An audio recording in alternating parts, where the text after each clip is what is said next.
Well, welcome everyone to the I Am Transformed show where we interview real people with real transformations. I am your host, Dr. Veronica Outlaw, and today we have a very special guest. We're going to be talking to Mrs. Shavonne Kennard. Shavonne, first and foremost, is a Christian who believes wholeheartedly in God and in His Word. She's a native of Starkville, Mississippi. She's a wife, a mom, and a part-time business owner. Right now, she's in a place of transition of moving into her God-given purpose, which is encouraging and helping women to overcome some of the battles that she dealt with, which is what we're going to talk about today, depression and suicidal thoughts. She battled suicidal thoughts and depression from a young age. She grew up in an abusive home with an absent father, and those things kind of spilled over into her relationships as a young woman and into adulthood. And although she's gone through various battles dealing with that, by the grace of God, she's finally healed and whole. So she's here to let other women know that they can overcome these mind battles and the fiery darts of the enemy. So let's get started. I want to dive right into this topic. It's such a needed topic. Shavonne, how are you? I'm doing well. How about yourself? I'm amazing. I can't wait to get started. I'm so honored and thankful that you accepted the invitation because this topic is much needed, especially during this time of COVID. Yeah. So you're here to share how you overcame depression and suicidal thoughts. Let's get to the root of these. Go ahead and tell us your story. Okay. So first off, I want to say thank you so very much for having me. It is a privilege to be able to share my testimony. So I would have to go back to my childhood. Like when I was younger, I did deal with depression where I wanted to like kind of be isolated to myself. Like whether it be reading a book or just away from everybody else in my family. Now you mentioned about my father. He was there, but he wasn't like, you know how you have an active father where he's present. He wasn't fully present. And so when I turned 18 is when my mom and my dad actually divorced. And so even during that time, I kind of dealt with the depression. And I can't honestly tell you like where it stemmed from because my parents, they did what they could with us as children, but we still had like the things that were going on in our home that that's the only thing that I can say it stemmed from. But I also had like later on I was diagnosed with like PCOS, which is polycystic ovaries, and they said that can be an attributing factor to it as well. But I also remember like even back when I was younger, I dealt with the depression where I wanted to again be isolated and be in a place where there was quiet, where there was nobody else. And that's one of the things about depression. Like you get to places where you kind of draw away from the crowd and you don't want to be around people, or you want to sleep all the time, or it might be a place where you want to eat all the time, or just want to be alone. And so as I got older, I went through another trauma myself personally with a relationship, and I ended up going to see like a psychologist, but I only saw them maybe like once or twice, and they tried to put me on medication, and I wasn't having it because I was like, I'm okay. And so later on, as time progressed, after I got through that, I ended up getting married, and then I realize, okay, there's something like really going on with you, or myself, or whatever. And so, after that, after I had my son, I went through like deeper depression. And then my sister died in 2018. That's when everything was just like, okay, you're going to have to deal with this. Although I could still function, like I would go to work, still do things, but there were times where I just was like, okay, there has to be like more to life. And even as a Christian, people can have depression and not really deal with it or not really feel like it's depression. But I realized that's what it was. Recently, back in August, I actually quit my job. because I felt like God was telling me to go deeper in him. And so as I started going deeper in him, I ended up joining, one of my friends ended up inviting me to a prayer call. And so it was through that prayer call. It was like a 72-day prayer call, but I wasn't there the entire 72 days. But it was during that prayer call that someone prayed for me. And it was at that moment that God like lifted it. So I can only say there were like different stages to the healing process. But this time when she said it, God had already spoken to me that he was going to heal me of the depression. But when she said it, I knew, like, God, this is why you told me to like spend time with you, just spend more time with you, even more than what I was before. And so it was during that prayer call, and then later on some other prayer calls that I went to outside of that one, that some other things started to like transition in my life and kind of started to like fall off. So that's pretty much how it went. So actually this year is actually when all of it just kind of just came to the head, where God just completely delivered me from the spirit of depression and also rejection. So. Wow, that's powerful that you say that, because typically, because I can attest to this too, typically people think of depression as, if you think of, and this is extreme, watching a TV show where people are in this mental institute and they're rocking back and forth in a corner, they're thinking that, and they're heavily medicated, they're thinking that's what depression looks like, but it could not be. You could be functioning every day, going to work, getting up, cooking, going about your day, and be depressed and not even realize it. Right. So that I'm glad you brought point to that, because not all the time is depression from some severe abuse or some major trauma that happened. It could be just overly stressed. Right. This is a much needed topic. So thank you so much for coming on.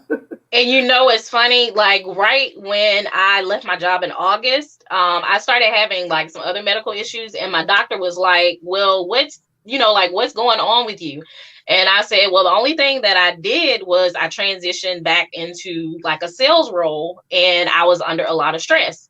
So once I left, it's like everything just ceased. Like everything that I was going through. And like I told you, I just went into prayer.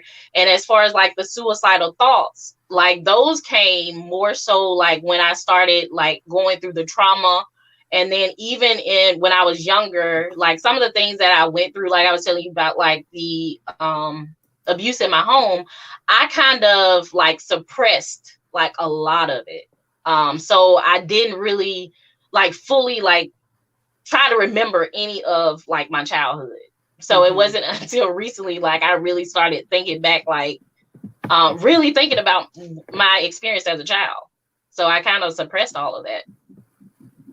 And that's important that you say that too, because a lot of times we do suppress different feelings, and if we don't deal with them, we don't work through them and heal. We have to get to the root of those issues, and a lot of time we don't want to face those ugly truths, but in order to move forward, we have to deal with those, and especially so that you're not repeating the cycle. Right. So would you say that although your father was present but not present, from as far back as you can remember, do you think that was part of the root of the issue? Well, I will say this, like I didn't, like, even with the situation with my father, I love him. I love my mom, love my dad. I will say this, like, I didn't have the foundation to really understand like how a man is supposed to treat you, or I didn't have the example of what a good man was, put it that way. So my relationships that I did have, they were kind of rocky, and they weren't what they should have been, which were based in biblical principles. I put it that way. So I didn't have that foundation. So had I had that foundation and had the foundation of God and understanding what relationships should be, I think that things would have been a little bit different. Yeah. Do you recall how that environment impacted other family members? I don't really recall. I know like some stories that my oldest sister told me, but I don't know if I don't know how it affected her relationships at all. Okay. Let's go into the suicidal thoughts. Well, first, let me say this about depression. Did a little bit of a research, and it says that depression is 2 times more likely to be. Women are 2 times more likely to be affected than men, and depression has affected 15 million adults, and that's about 6.8% of the population. And it says that typically depression begins around age 13. So just for the sake of talking stats, were you around that age? Do you think you were younger or older? Do you remember? I think I was around that age. Yeah, wow. That I can Okay. remember. Yeah. Okay. Because that's probably around the time where like the suicidal thoughts started, but they weren't like consistent thoughts. They would just come and go. And it wasn't until like I really like got older that I realized that those were also like darts that the enemy was throwing at me. I do remember times being in church where those were things that was specifically prayed for. And I know like after I had my son, because you can also go through like depression after you have your children. Right. I did have thoughts like after I had him. So, and I know when I used to go to the doctor, they would ask me, well, are you having these symptoms? Don't judge me, but I was like, no, because I thought, okay, you guys are going to try to put me on medicine, or you're going to try to do like different things. And I was just like, I'm not going through that. So I kind of just dealt with it on my own. But I still, like I told you, I still functioned, but there were times when I would just go in a cave where I just didn't want to be bothered, or either I would ask somebody to keep my child till I get through like those dark periods in order to like try to move forward. Right. And no judgment here, because we've all gone through that. We typically don't reach out for help. And most times it's because we don't think we need the help. And when you're thinking like that, is probably when you need help the most. Yes. Yeah. So sometimes we take ourselves through these things longer than we have to, when we could just ask for help. Right. And I do, I will tell you, like, sometimes I would go on like the online chats, like the Christian chats, and kind of talk to somebody that didn't know me and I didn't know them. And, I kind of talked through some of the things that I was going through. Okay. So, yeah. Okay. Let's move into the suicidal thoughts. Like depression, I was trying to get a feel for the severity of what you went through. And so I don't want this to sound crazy, but if you had to scale whether or not your suicidal thoughts were mild, like every now and again life is happening, you have this thought of not wanting to be here, and then it passes. Or was it a little bit moderate, or was it extreme to the point where you were having those thoughts all the time? And what were those triggers, if there were triggers that would prompt those thoughts? I would say they were mild to moderate. And just, I think like traumas or either life experiences that may have brought about the thoughts.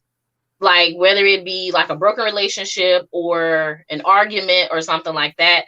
I will tell you this, like when you're going through like depression or like the spirit of rejection, the thing about it is like you kind of process like what people say. You don't process it in the right way. I'll put it that way. Right. And so somebody can say something and I might not process it in the correct way.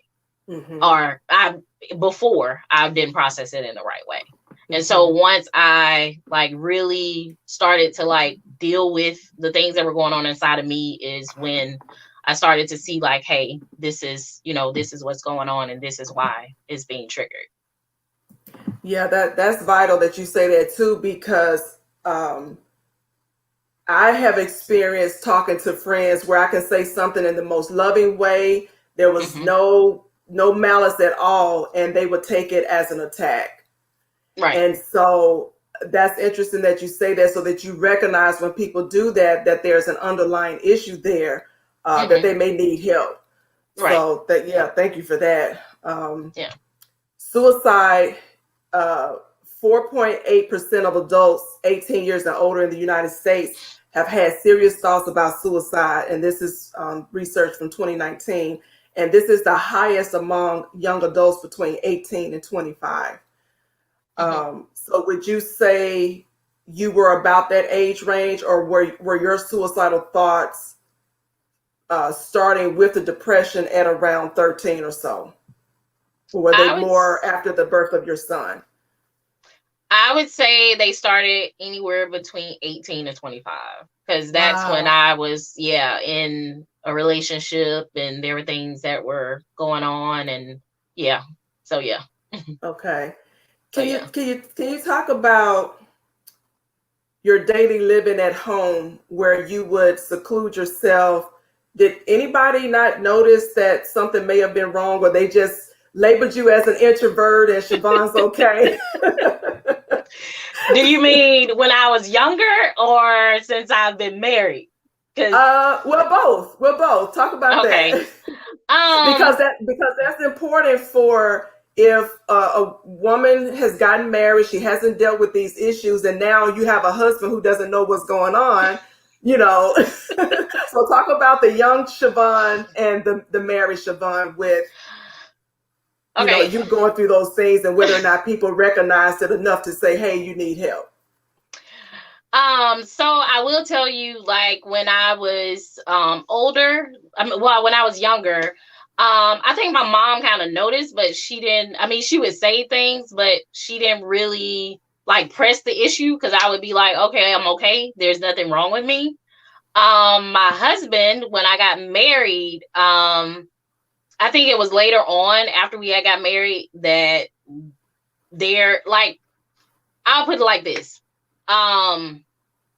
He did say something about it, but I still kind of like brushed it off and said, okay, I'm fine. I'll be okay.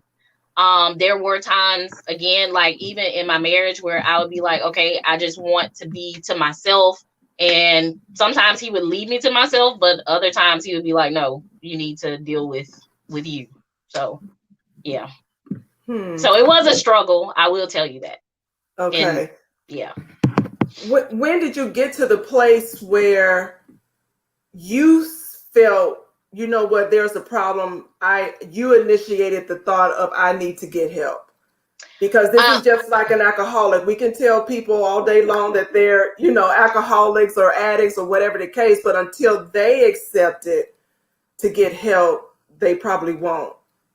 Again, as I told you, it was this year, in August, and I had got to a place where I just being like, with the issue with me going to my doctor, and he was saying something about me being stressed out. And then my youngest sister came out to visit me. And at this time I had got to a place where I was like, okay, I don't want to, I kind of cut my friends off. Like my friends here, I cut everybody off, wasn't talking to anybody, just cut my cell phone off. And my younger sister came to visit me, and she was like, well, God is gonna do something in your life this year, is what she was telling me. And I still, in my heart, I was like, God, there is something going on, and I need you to really deal with me in regards to this issue. And she was like, well, this year just focus on your family, focus on your son, don't focus on anything else. And that's what I did. And so from then until now, I've just been doing that, focus on my family and focus on just going through healing and all of that, which I am healed, but just not focused on trying to figure out what the next move is. And that's what I've always done, is try to figure out, okay, what am I going to do next? And because sometimes even when you're younger, you have where people put expectations on you. And so those are also some things that you have to let go of, what people think about you, what their perspective is of you, and things like that. So, yeah. We've got a couple of comments. We've Mhm. got Miss Wonderful Tammy Tubbs says powerful segment. And she's thanking you for your transparency. I really appreciate it too, because you never Thank you. know who you may bless, whether we hear about it or not. Mhm. What I want to do real quick is uh, bring up a banner that has, just in case someone's out there wondering and they need help, bring up a banner that has the phone number to the Substance Abuse and Mental Health Administration Services, which that number is 1-800-662-4357, and also the National Suicide Prevention Lifeline, which is 1-800-273-8255. Shavonne, I want to just bring light to mental health for a quick second. Mhm. I was doing some reading where it talks about how the causes of suicide are very complex. And Mhm. so because of that, I would dare not to try to step outside of my lane here. But, mental health can have, like you said earlier, have multiple combinations of factors such as mental illness, Mhm. substance abuse, a painful loss can trigger depression and suicidal thoughts, Right. exposure to violence, maybe some social isolation, and some of those warning signs you've already talked about. But I want to expand on that so that the audience knows that if they uh, experience any of these things that I'm saying, to please note, this is a disclaimer. I'm not saying you're depressed or have suicidal thoughts, but have Right. that conversation with yourself if you really think that there's an issue. Um, Right. so one of these things is people talking about wanting to die or to kill themselves. Mhm. Did you ever express that want to anybody? Or was yours really just more private? You didn't really share. Yeah, mine was more private. I didn't really Okay. share with anybody. Okay. Yeah. Okay. So if anybody's talking about, they're verbally saying they want to die or kill themselves, don't let that go unnoticed. There's an underlying issue there. Right. Um, they're looking for a way to kill themselves. Mm. They're talking about feeling hopeless and having no reason to live. They're talking about feeling trapped or being in unbearable pain. They're talking about being a burden to others, Mhm.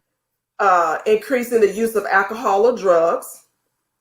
They're very anxious or agitated. They behave recklessly, sleeping too much or too little, withdrawing or feeling isolated, showing rage or talking about seeking revenge, displaying extreme mood swings. Some of these were they were an eye opener for me. Mhm. Um, uh, it's just an eye opener. Yes. I'm going to, um,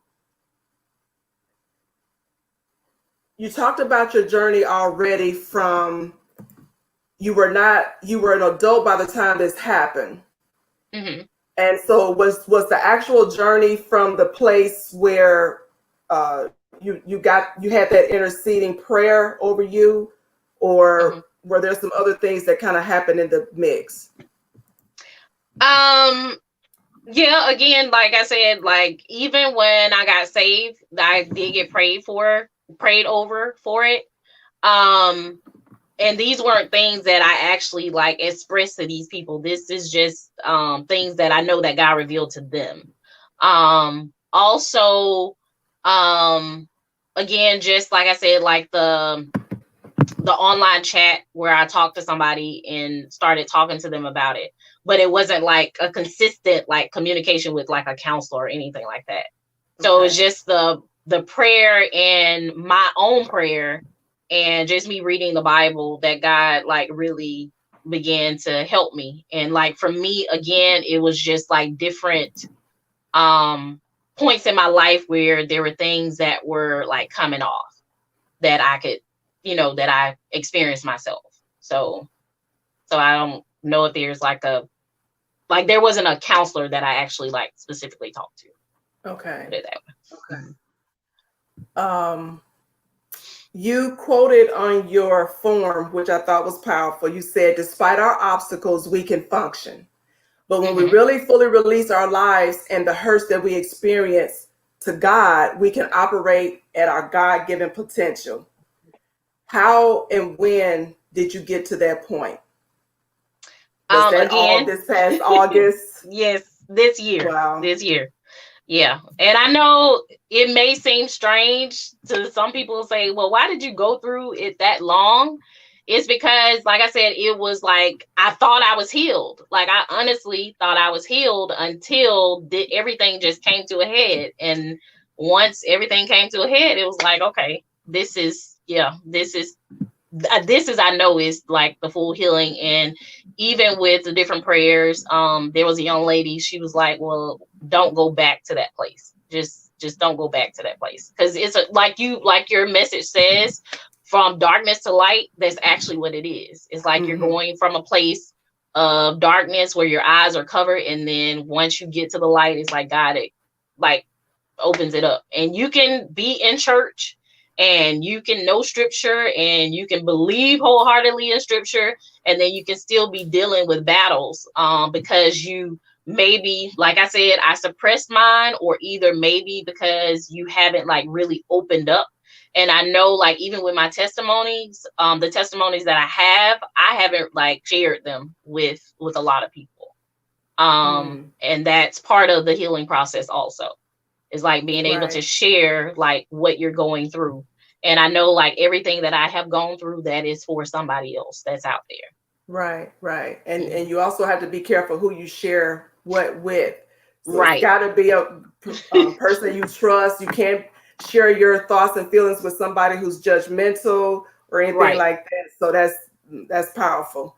Right, because they can use it against you. Exactly. And you still won't get the help that you need. And it might put you in an even darker place.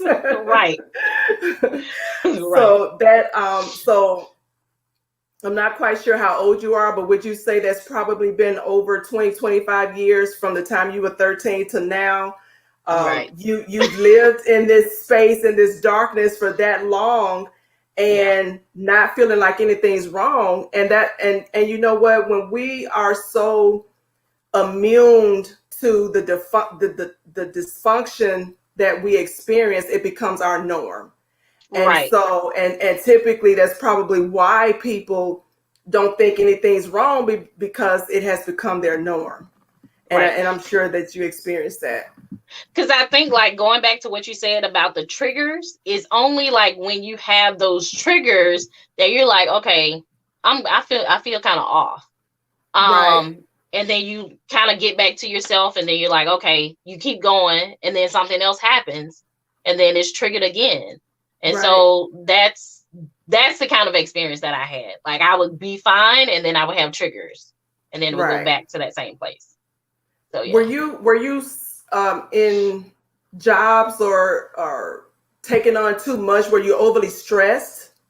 Yeah, yeah, because I went into the insurance role as a insurance salesperson, and so like a lot of things that we had to deal with is like a lot of where you have like people kind of trying to manipulate you in a sense to try to get you to sell and things like that. And I'm just like, that's not who I am. I try my best to deal in truth, and I don't, it's just, and it was just stressful.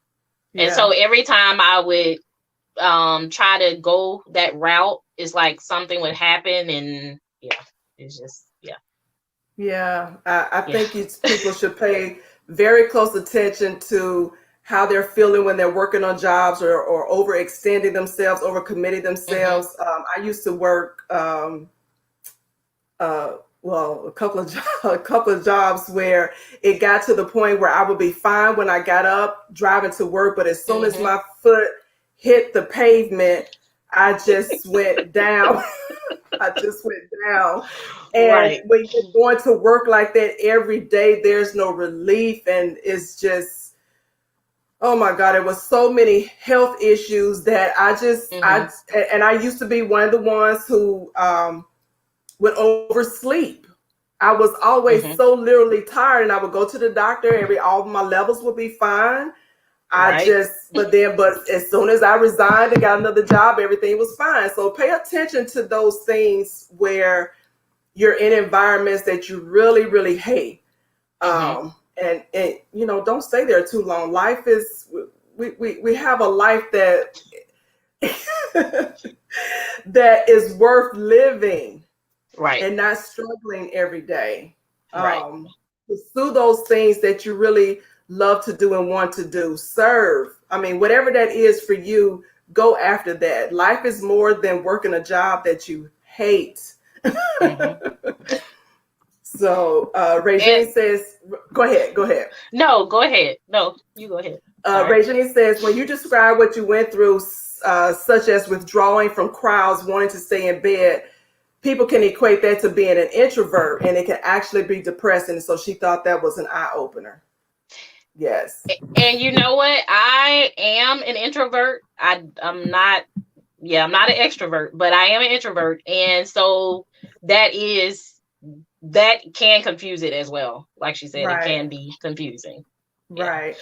But I think for me, like this time, when I did close off, it wasn't like me isolating by myself. It was me being with a group of people that had that they were in, like, wanted to pray and things like that.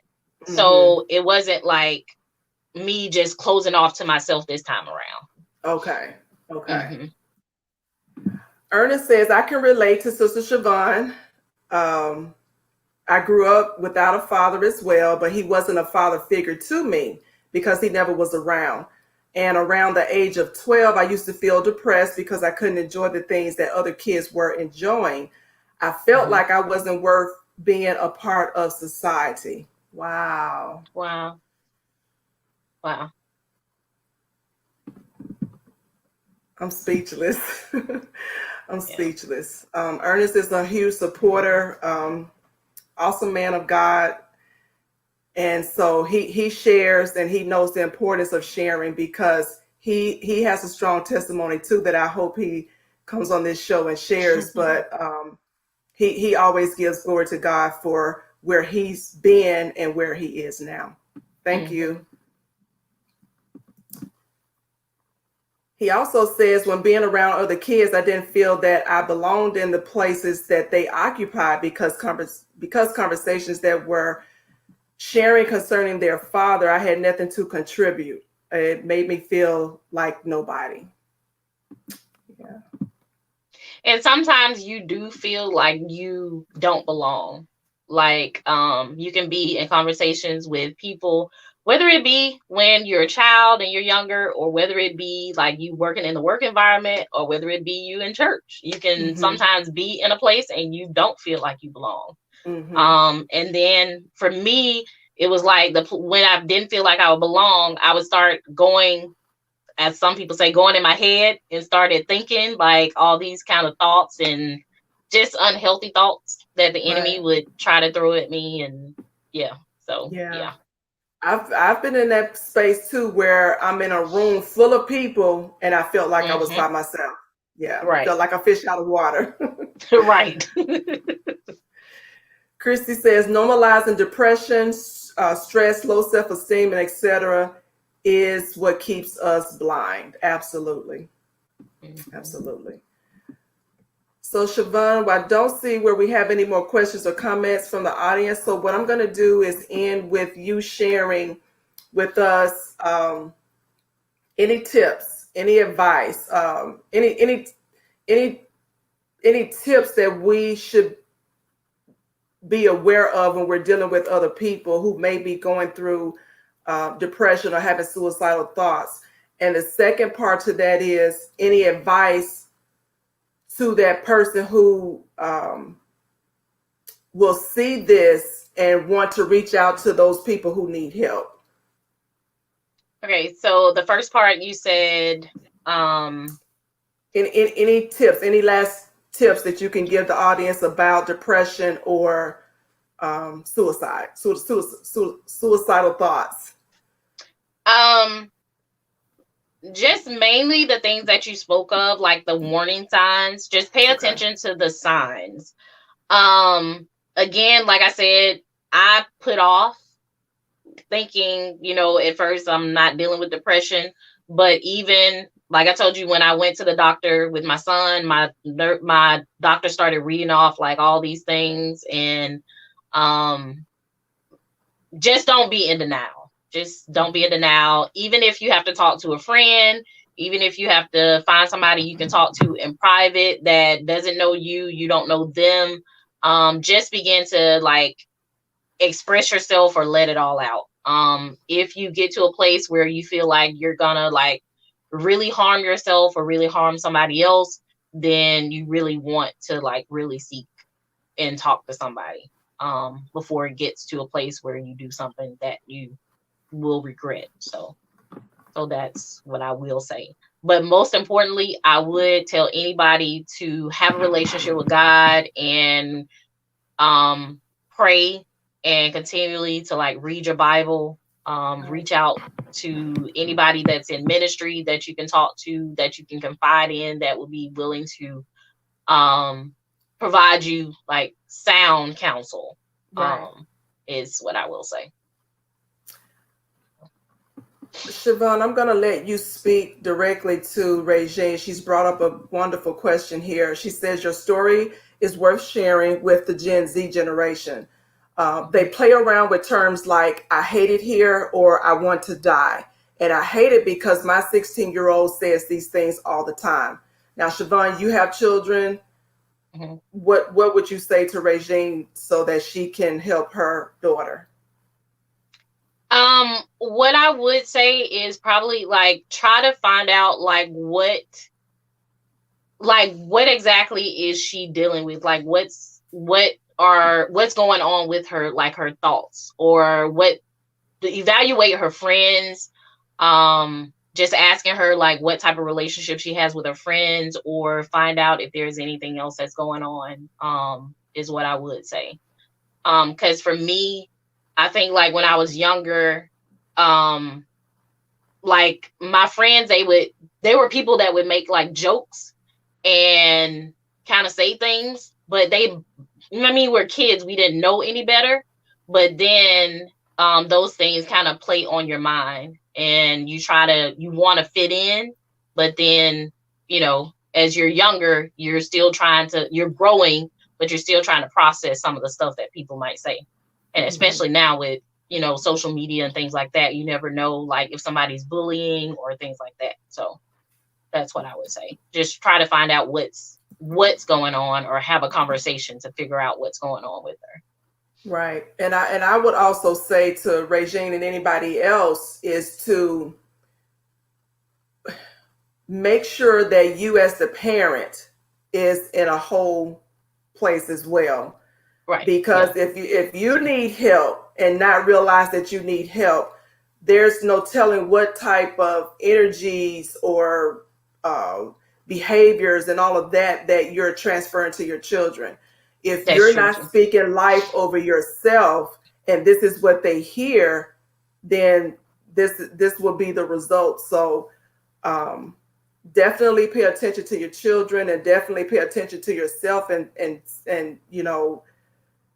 get some type of assessment to find out if you are depressed, and get healed and whole, and so that you're not transferring those things to your children, because they're adopting what they see. And that was a concern for me too.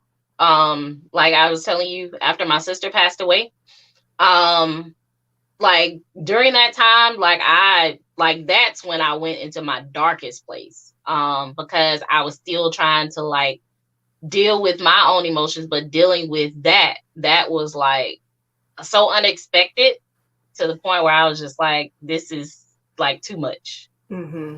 Yeah. So yeah, what you said, I do wholeheartedly agree with that. Mm-hmm. And Ernest just said the same thing. He said at times, not having a father figure in the house, it felt that he had to be able to support his siblings and himself for them to be able to survive. So that responsibility on children to raise other children has to have some type of impact on that particular sibling. So this is awesome conversation. Well, Keisha says we have to always put ourselves in position to see and hear in the spirit realm what's going on with many.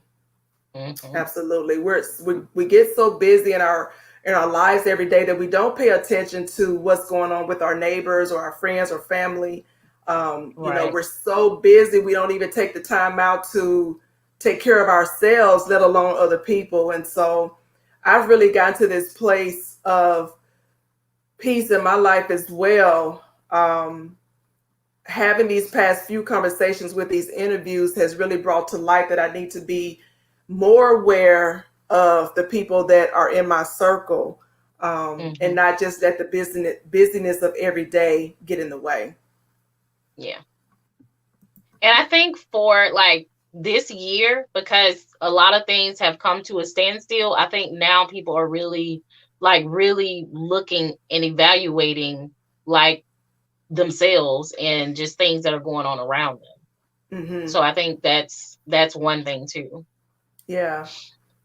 And especially with COVID now, according to some of the statistics, depression and suicidal is 3 times as what it was the year before. And you've got people in the home, you've got married people who want to be divorced and single people who want to be married, and there's a lot going on, and you've got the kids in the house, they're not going to school, and so whatever issues they may have had on a daily basis is now heightened because they're now in the house and all these things are coming to fruition. And then you have adults in the house who don't know how to pay attention and or get the help that each person needs. So COVID has been a negative and a plus in some ways, but I'm really praying for families who are dealing with those struggles every day. Okay, well, we don't have any more. Do you have any last comments? No, again, I just thank you for the opportunity to be able to share, just to share my journey. I will be contacting you in regards to in regards to what I talked to you about. Yeah. Okay. Yeah, absolutely. I'm here. I think you have my number. If not, we can exchange. Okay. Yes, I do. Yeah. Okay. So I'm excited about that. Okay. I'm looking forward to that. Okay. So. And we can have you back on when that comes to fruition. Yes. Okay, well, Shavonne, once again, I thank you so much for coming on. The conversation is much needed. We need to continue to have those types of conversations because now, like I said, especially with COVID, we've got parents who don't know how to deal with the children with these negative thoughts and feelings. And we need to send a message out on awareness and how they can seek help. So I appreciate you so much. I speak blessings over you that everything that you touch increases because you're doing it for the glory of God.